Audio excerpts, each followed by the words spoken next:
G'day, AJ Mahar here. Person commented on my video last live stream that I did and said that their borderline ex-girlfriend has been in DBT since this past June, so that's July, August, September. That's 3 months of DBT, and they got back together in May, so before she went to DBT, and after almost 7 months apart. And then she fell back into her old lifestyle of substance abuse and was with her drug dealer boyfriend she had multiple issues with. And the commenter says, I couldn't allow myself to be party to that. Well, good boundary there for sure, and taking care of yourself in that regard. Getting back with her, as many people do these kind of things, understandable, it happens, but people need to learn the lessons from these things, right? Obviously, it's the best thing for people.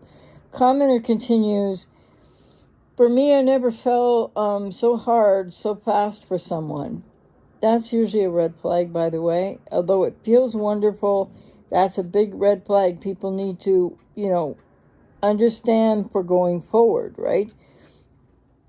And then the commenter said, I'm assuming it's a he, but the commenter said, and then to have her come back into my life after I had let go, I fell for her over again, and just as hard, if not harder, the second time.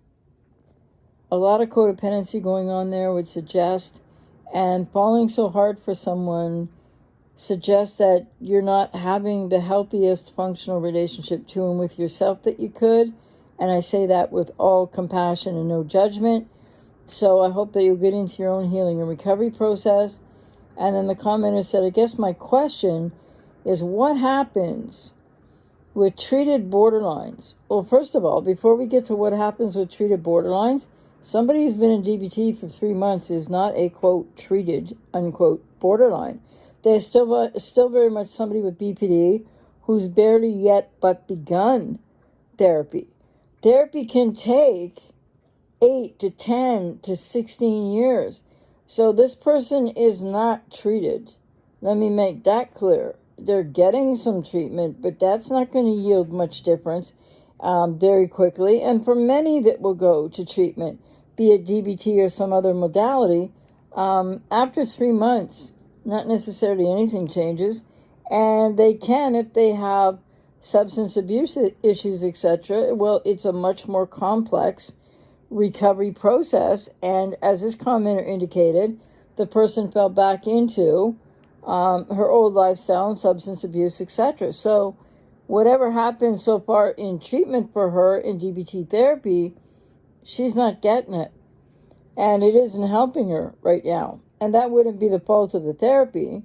So the question was, what happens with treated borderlines, and can they be that person they were in the beginning? So I've just spoken to the difference between this commenter's ex and then partner again and then ex, or maybe, 3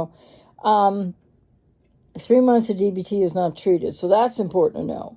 Nothing is going to change within 3 months to 3 years.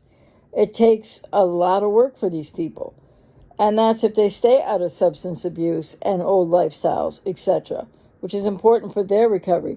And then the question, so if a person with BPD is treated, will they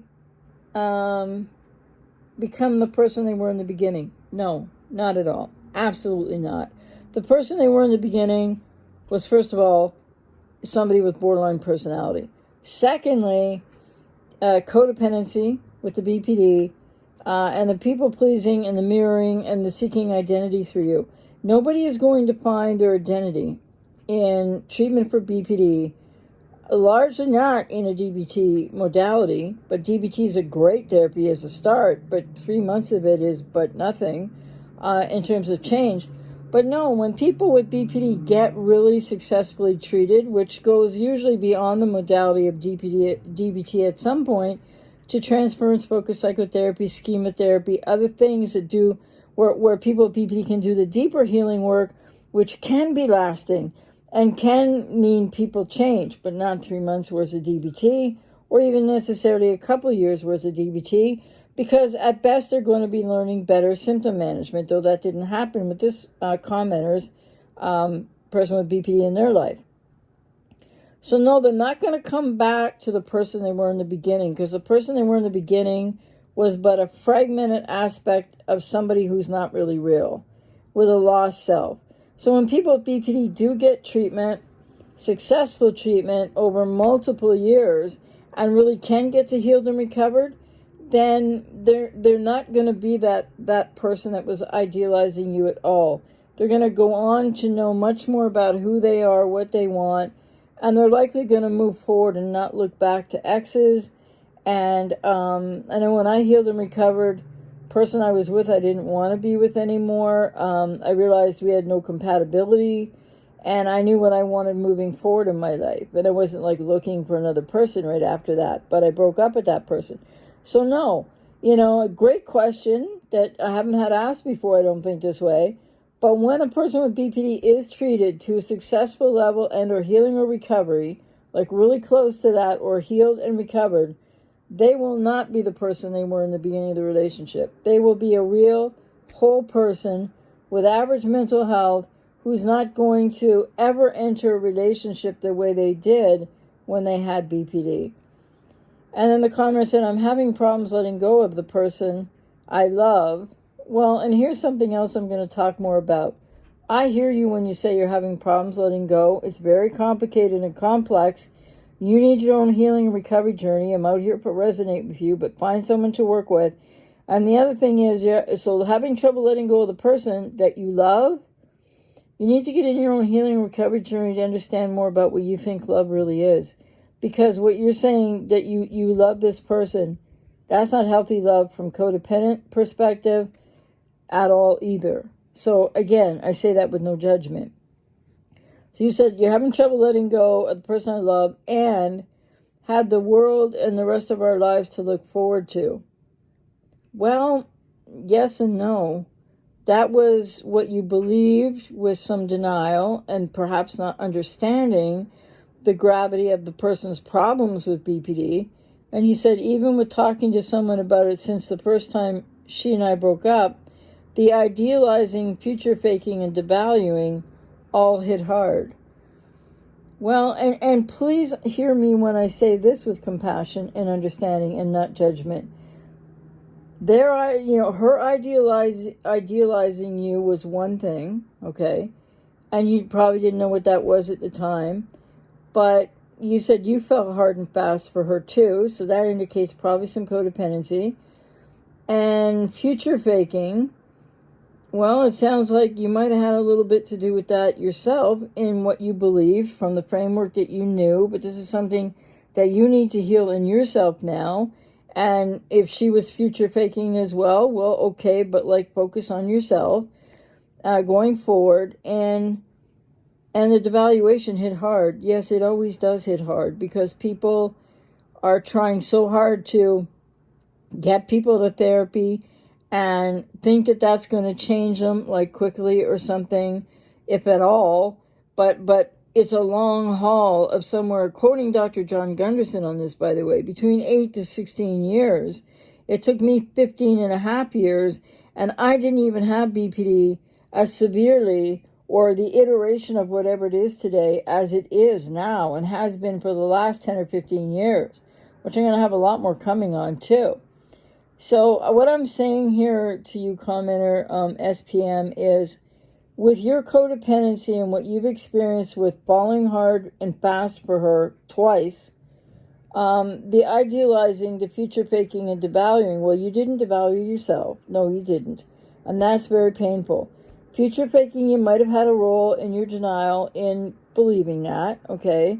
And the idealization that you, after going through it the first time, went through it a second time, all I'm saying that for is because this is where your responsibility as somebody with codependency comes in. That I'm not saying she didn't do what she did, but now what you need to focus on in your own healing recovery journey is your personal responsibility for essentially mainly the second time around, when you probably in a way knew better, but you were still in the unhealthy bondedness of it all, and in the longing, and in the reality of what codependence why they reach out again, why they take people back. You abandon yourself again.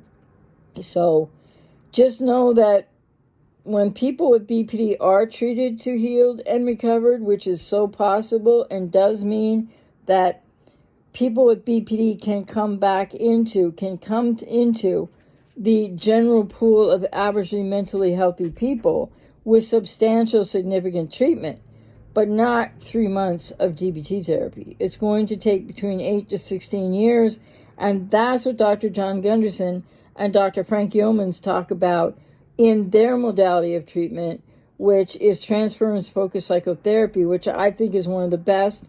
Schema therapy, mentalization-based treatment. But DBT is an excellent modality without a doubt, but it's not a recovery modality. And in 3 months, and then she went back to her old lifestyle.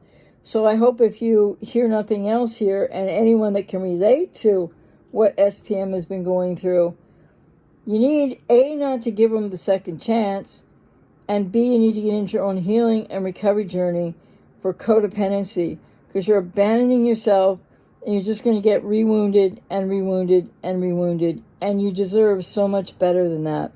So I hope that's helpful for the commenter, helpful for anybody who can relate to this.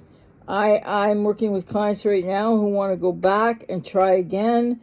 And like I said, it's ethical for me to help clients to do that, because some people have to go through it more than once to start to really learn and understand that the person isn't going to change overnight. And when people come back with BPD to hoover you, to re-engage, to get you to take them back, please know that if it's within months to a year, or even a couple or few years or beyond, even if they do go to therapy, even if they are trying to engage the treatment, it's not soon enough for them to have really changed significantly enough for you. And people shouldn't think about going back, because do-overs don't work. There are no do-overs with people with BPD. You really need to get into your own healing recovery journey, heal your codependence, develop a healthy, functional relationship to and with yourself first, and then think about dating. And I highly recommend people who've been in this situation as a commenter, whether it's been once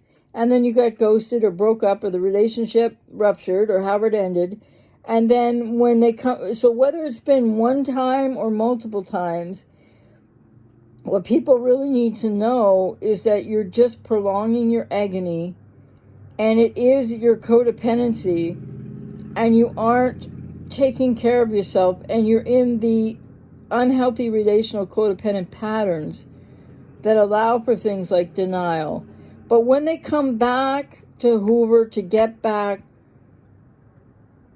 they're invariably, even if they mean it, they aren't changed. They can't heal or recover or change much that fast, if anything.